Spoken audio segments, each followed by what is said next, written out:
কিছুমান মানে ফকতীয়া মাল হলে কিন্তু বেকা হৈ যাব এখন প্লেন চিট হয় এই প্লেন চিটখনৰ ওপৰত খাৰা হোৱাটো ইমান সহজ কথা নহয় এই পাইপডালটো ভাঙি চিঙি পৰি যাব লাগিছিল ইমান মিহিন পাইপ কিন্তু কিয় পৰা নাই এটো কমপ্লিট অৰিজিনেল মাল হয় হয় হয় আৰু অৰ্থ ক্ষেত্ৰত যদি সহায় কৰিছিল একমাত্ৰ মমায়েকে সহায় কৰিছিল আছো মই বৰ্তমান নগাঁও আৰু এটা বিশেষ ইণ্ডাষ্ট্ৰি আৰু ইণ্ডাষ্ট্ৰিটোৰ নাম হৈছে SS ষ্টিল ফাৰ্নিচাৰ ইণ্ডাষ্ট্ৰি যিটো ইণ্ডাষ্ট্ৰি একেবাৰে সৰু আছিলে এসময়ত আজি এই ইণ্ডাষ্ট্ৰিটো কৰি তেওঁ চৰকাৰৰ পৰা স্বীকৃতি পালে ভাৰত অটল গৌৰৱ সন্মান পালে প্ৰথম ভিডিঅটো ময়ে বনাইছিলো আৰু শেষতো ময়ে বনাইছো আৰু এৱাৰ্ড পোৱা ভিডিঅটো ময়ে বনাই দিছো তেখেতক গতিকে এয়া হৈছে আমাৰ অসমীয়াগিৰি দাদা আমাৰ সন্মুখত এটা কাউন্টাৰ আছে এই কাউন্টাৰটো ল কলেজৰ সাগৰ নিশ্চয় হয় হয় বেন মেৰি কাউন্টাৰ ইয়াত মানে কি গৰম হৈ থাকে ইয়াত মানে ভাত তৰকাৰী দালি চালি আছে সব মানে গৰম হৈ থাকে এইটো দেখুৱাই দিছো চাওক এইটো বেন মেৰি কাউন্টাৰ বুলি কয় ইয়াত ভাত থাকে ইয়াত দালি থাকে ইয়াত সবজি থাকে ইয়াত আৰু এনেকে কিবা কিবি সবজি থাকে দেখিছেনে এইবিলাক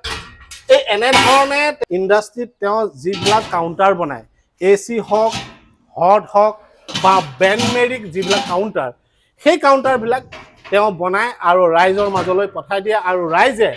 ফুটপাতত হক বা এখন দোকানেই হক ধুনীয়াকে তেওঁলোকে দোকানদাৰী কৰি চলি আছে আৰু এনে ধৰণৰ যদি কাউন্টাৰ যদি আপোনালোকে বনাব বিচাৰে তেতিয়ালে দাদাক আপোনালোকে যোগাযোগ কৰিব লাগিব আৰু দাদাক যোগাযোগ কৰি আপোনালোকে বেন মেৰি কাউন্টাৰ বনায় বা ফ্ৰিজিং কাউন্টাৰ বনায় বা হট কাউন্টাৰ